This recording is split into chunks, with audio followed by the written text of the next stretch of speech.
guys, welcome back to my channel. My name's Emma and I help people to heal from chronic dizziness. In this video, I'm going to be sharing with you the 7 steps of neuroplasticity that if you can apply them correctly, you can help to rewire new programs into your brain and help you to heal from chronic dizziness. So step 1 is mindfulness. Mindfulness is about having an awareness of your environment. It's about being present, and when it comes to our thoughts, it's about thinking about what you're thinking about. So we have lots of different thoughts in the day. It's predicted that the average person thinks somewhere between 60 to 80,000 thoughts a day. And our thoughts will either be positive, neutral or negative. So it's fair to say that unless we're thinking neutral thoughts, our thoughts are either working for us or against us. So the more mindful you can be about the thoughts that you're having can help you to improve your self-talk. It will help you to have better control over what you think about and therefore the choices you make. And obviously the choices you make will affect the different outcomes and experiences you have in your life. So mindfulness is a practice, and if it's something that you're new to, it's probably not something that you're doing automatically. So the more you can practice mindfulness, the better you will be at it. A lot of people actually think that mindfulness is a bit like meditation, and meditation is really just a form of mindfulness. You can practice mindfulness at any time throughout the day by just stopping to pause and reflect, thinking about what you're thinking about, being aware of the sort of thoughts you have and therefore the choices you're making. So what thoughts do you have when it comes to your dizziness? Do you know what sort of thoughts you have? Sometimes we're just busy reacting to life, or we wake up in the morning and we just expect the day to go ahead as it has done before. So what sort of thoughts do you have? And that will actually reflect back to you with the current programs that you have in your brain reflect into the dizziness as well. So are the thoughts you have about your dizziness working for you or against you? And it's likely that if you're watching this video and you're struggling with a chronic dizziness issue, then you've had a lot of negative experiences, just like I did, which is sometimes how we can become stuck, because we experience dizziness all the time and we get a lot of strong negative emotions such as fear and anxiety to come along with that. So bad experiences equals negative thoughts, and we can actually become stuck in a loop of thinking bad thoughts and therefore having bad experiences. So we end up responding to life's events based on our old programs if we're not being mindful. So mindfulness is really about coming back into the present moment and having an awareness from where you are. So mindfulness is a really good way to identify where you are in terms of where you want to be. So it will help you to understand your current thoughts, your current experiences, and you can write them down and say, this is how I feel right now. I'm mindful of where I am. However, this is ultimately my goal and this is how I want to feel. So mindfulness is a really good way to work out where you are in relation to where you want to be. Step 2 is choices. So it's important to make clear choices when it comes to your dizziness, because otherwise you're leaving the brain to its own devices, which will ultimately be making decisions for you based on your old programs, which you've already identified are not currently working for you. So our thoughts and actions play a major role in this. So it's important to make choices that create the right programs for you. So your programs affect your choices and your choices affect your programs. So if you can start to repeat better choices more often, you'll start to wire in new neural pathways in the brain. And eventually, if you can continue to repeat those better choices, you'll start to form new habits, which means that you will start to make choices more naturally and it will be responding to those new circuits that you have in the brain. So there are 2 different types of choices. There are conscious choices and unconscious choices. So our conscious choices are the big decisions that we make in life. They're things that are important to us. And that can be something like what sort of career path we want to take, what car we drive, what house we want to live in, who we marry. It could also be more day-to-day level things, but things that require a bit more thought and more of a conscious decision. So it could be what we're going to eat for dinner, or it could be what plans we're going to decide to have over the weekend. So our unconscious choices are the choices that we make without thinking about it. They're how we respond to life when we're not being mindful and we're not being conscious of the choices that we're making. So to give you an example, pick a place or something that you do that makes you feel dizzy, something that triggers your symptoms. So for me, supermarkets was somewhere where I would always feel dizzy because of the bright lights, the busyness, the fact I always had anxiety on the way there because I was just expecting for it to trigger my symptoms. So you've got two choices to make. You either choose to go to the supermarket or you choose not to go. And going to the supermarket means pushing through your symptoms. You know that you're going to experience bad dizziness in there, and you can come out feeling overwhelmed and really upset. Or however, if you choose not to go, then you're generally demonstrating that typical avoidance behaviour where over time you become fearful of going to the supermarket and you just stop going altogether. So you can feel in a bit of a crossroads where whichever choice you make is going to give you a bad outcome, but that's not actually true. So in order to make better choices, go by how you feel and start to take a bit more control of the situation. So I always felt less dizzy on a morning when I'd first get out of bed. So I could make the decision to go to the supermarket earlier on. I could pick a time of the day when I know it was going to be less busy. I could write a list and I could plan my journey ahead so I knew what I needed to get when I was there. I can practice self-talk on the way to be mindful and to give myself some support and to encourage myself to go, and knowing that I'll feel better for doing so after, that I'm choosing a time of the day when my symptoms are less and that I know that I can still have some control over what I'm doing. So yes, I may still experience some dizziness when I'm in there, but actually I'm taking some control in the situation, knowing that I'm still able to go to the supermarket and I'm choosing a time to go when my symptoms will be less and I'm more organised. However, it's also important to know when to choose to say no as well. So it's never about pushing through the symptoms and deciding that you just have to go. So sometimes you could wake up in the morning and you've got plans to go, but maybe you've had an awful night's sleep. Maybe you've woken up with a headache and your symptoms are already starting off bad, even in the morning. So this is when it's okay to make the choice to say no. Today I'm not going to go to the supermarket. I'm actually going to ask for some support and see if someone else can go for me, or it can wait until another day. So this is an example of where your choices are actually giving you a bit of a different outcome. It's making you feel better based on the choices that you make, because sometimes it's about choosing to do something or choosing not to do something. It's about choosing an act of self-kindness and saying, today I can stay home. I'm going to go for a walk instead. I'm going to take my dogs out and I'm going to take it easy. I can go shopping another time. So then you can choose to take more control of the situation, which in turn will help to create new habits. They're choices that you'll just start to make automatically, and you'll start to wire in new programs that will therefore create more positive experiences for you. So if you allow the programs not serving you to make choices, you just simply won't get the right results. So take a moment to ask yourself, what sort of choices are you making when it comes to your dizziness? Are you showing that typical avoidance behavior? Or maybe you're the opposite, which is like what I was. I just pushed through everything. I insisted that I needed to just keep going. Whereas actually, when you're more mindful of the choices you're making, think about how you're going to feel at the other end and make choices to suit that for you.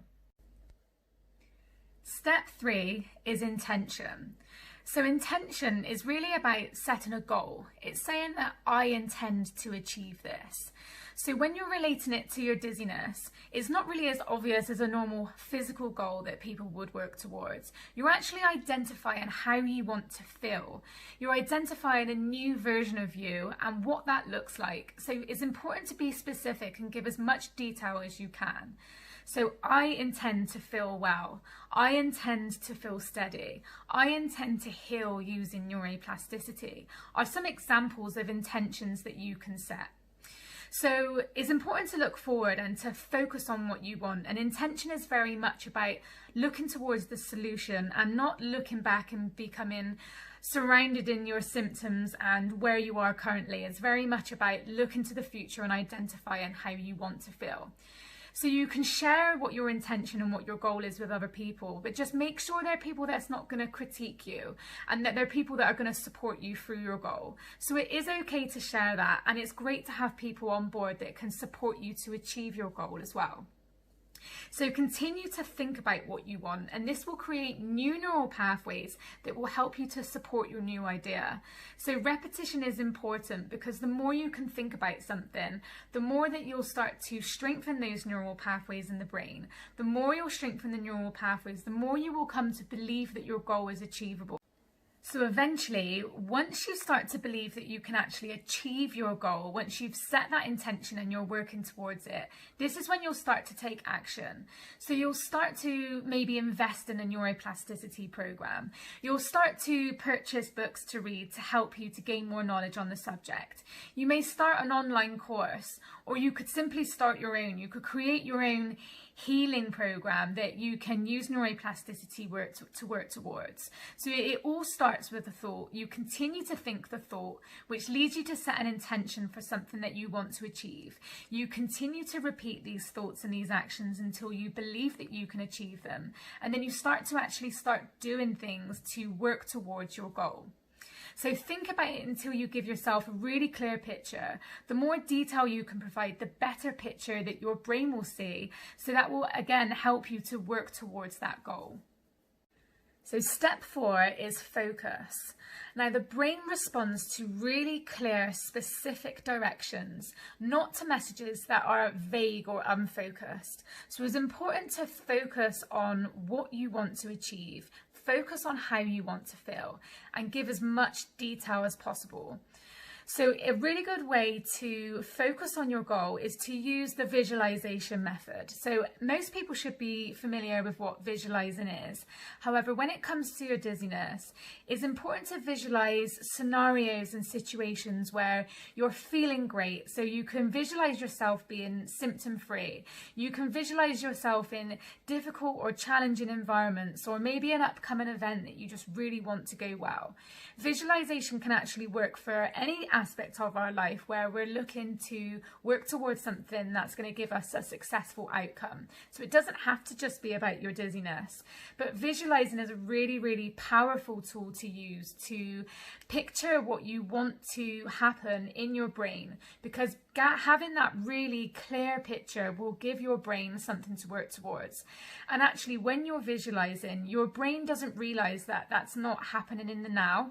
Your brain actually thinks that that experience is happening in real life.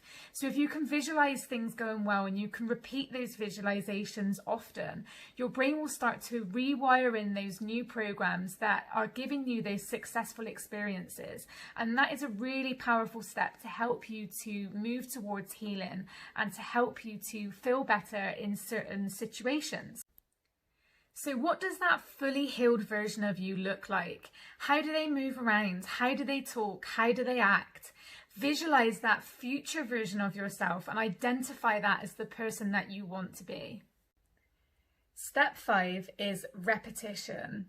So this is arguably the most important step, because you can carry out all of the other steps perfectly, but if you're not repeating them, they're just simply not going to give you any success. So repetition strengthens new neural pathways as well as existing ones. And it's about really making something familiar. So the more you repeat something, the more it will strengthen the neural pathways in the brain. The more you will start to create new habits, and this will just create a more familiar experience for you. So you'll start to do things without thinking about it. So practice makes perfect, but make sure that you're writing in the right neural pathways to create the right programs for you.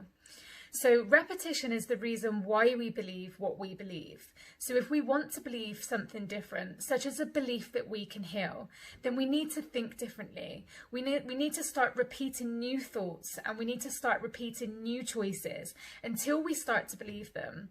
So repetition forms new habits, and this helps them to become more permanent. Step 6 is emotions. So strong emotions create strong programs, and neuroplasticity works best when our emotions are intense. So this is such a key step, especially when it comes to healing from dizziness, because our emotions can often take over, and it's one of the main reasons why we can become stuck with persistent symptoms. So think back to an experience, a negative experience where you've had a traumatic time with your dizziness, a time when you felt out of control. You were likely experiencing some strong negative emotions such as fear or anxiety or worry. And what happens when you're in that heightened state or that fight or flight state is that it actually becomes wired straight into the brain. And the brain does this because it's trying to keep you safe. It does this because it wants to protect you from a future event where you may be in a similar situation. And this actually stems back to prehistoric times when we were cavemen and we could have been being chased by a lion or some sort of real danger threat. So it triggers off a signal in the brain that says, this is important and I need to remember this. So strong negative emotion actually gets wired into the brain easier than positive emotions do, which can be quite hard to take when you're dealing with persistent dizziness and you're experiencing a lot of negative emotion. But I actually find that understanding why and how our emotions play a part in this is a really crucial step, because it means that you can understand what you need to change and how you can use positive emotions to help you to heal. So the brain wires negative emotions to protect you. And actually your brain is always working for you all the time. It's trying to keep you safe. And it just may not feel like that. You may feel like you're broken. You may feel just really down and depressed because your brain's just not working how it should. And sometimes you're in situations and environments where you just can't understand why you're feeling this anxiety. I got to a point where I was just anxious all the time and I couldn't understand why. And now I know that it's because I felt fear and worry all the time. I was always anticipating feeling dizzy, that I'd actually programmed anxiety into my brain. But the good news is there is something you can do about it. You can start to practice positive emotions. You can start to wire them into the brain. The reason why people struggle to heal is because positive emotions are more difficult to wire in new programs, but it is possible. So using the previous steps that I've discussed up until now, especially repetition, practicing how you want to feel and repeating those emotions that you want to experience. So the repeated situations that you have, the negative experiences, what they do is they keep you on high alert. So it doesn't want you to forget that experience in case it happens again. So strong positive emotions do work in the same way. You can practice how you want to feel. You can say, I want to have more steadiness. I want to feel more calm. I want to feel happiness. And then you can just select different things that you can do to enable you to start to feel more of that. So this is why it's so unique and true for you, because nobody can tell you what you need to do to feel happy. No one can tell you how to feel calm and relaxed. Only you know how to do that. So the emotions are such a crucial step, because if we don't know how to feel better and if we're not repeating that often enough, then we just simply will stay stuck in negative emotion more permanently. So ask yourself, what makes you feel good? What makes you happy? What can you do to experience relief, to experience joy, and start to do more of that? So it is simple in the sense of feel better, but I know personally it's so hard to just feel better when you're in a place of experiencing strong negative emotion all the time. So identify how you want to feel and start to practice feeling that more often. With repetition, every single day that you do that, you're going to start rewiring new positive programs into the brain. So I really want the take-home message to be that your brain is always working for you. Even if it doesn't feel like it, your brain is on your side. It's trying to keep you safe. You just need to know how to work with your brain to get the experiences that you want. So practice the emotions that you want to feel. Step 7 is belief. So it's been proven that if you believe something, this actually changes the physical structure in the brain. So it's been proven that if you believe in an outcome, you're more likely to be successful. And that's a really crucial thing to understand, because quite often when you're struggling with persistent dizziness, often you're just stuck in such a negative place that maybe you don't believe that you can heal. Maybe you don't believe that you can improve. But if you're watching this video now and you've made it this far, hopefully you're starting to become more open-minded to the idea that maybe you can heal yourself. Maybe neuroplasticity can work for you because it's worked for so many other people. And this is actually the first step, and that's enough to help you to start to heal. Because you don't have to just believe that you're gonna fully heal and you're gonna get better, because you can't actually get to that place when you've been stuck in such a negative, strong disbelief for so long. So there are a couple of things that you can do to help you to start to dislodge some of the negative beliefs that you have about yourself and that you have specifically to do with your dizziness. So one of these could be something like using positive affirmations. Affirmations are used to help your self-talk, and you can actually do them in meditation, where you access the subconscious mind, which is where all of our beliefs are actually held. All of our deep-rooted beliefs are stored in the subconscious mind. So you can go into a meditation and apply positive affirmations to help you to start to believe something differently, start to become more open to the idea of healing. And again, if you can practice this often enough, then you'll start to see some results. So it's important to remember that your beliefs are simply just a thought that you continue to think.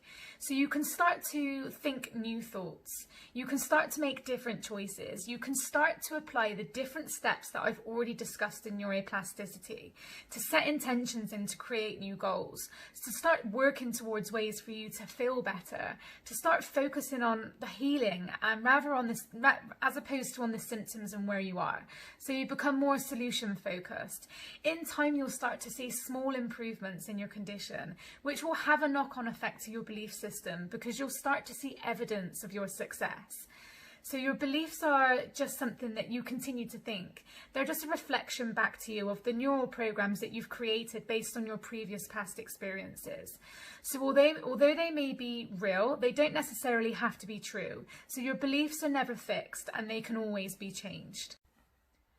So that's the 7 steps to neuroplasticity and how you can use it to help you to heal. You can tailor the different steps to your own individual needs, and you can help work towards a better version of yourself that is experiencing more calm, more steadiness, more positive emotion. So you can use neuroplasticity to help you reach your healing goals. I hope you've enjoyed the video. If you have liked it, please hit the like button. You can subscribe to my videos if you want to see more of this sort of content. But until then, I'll see you next time.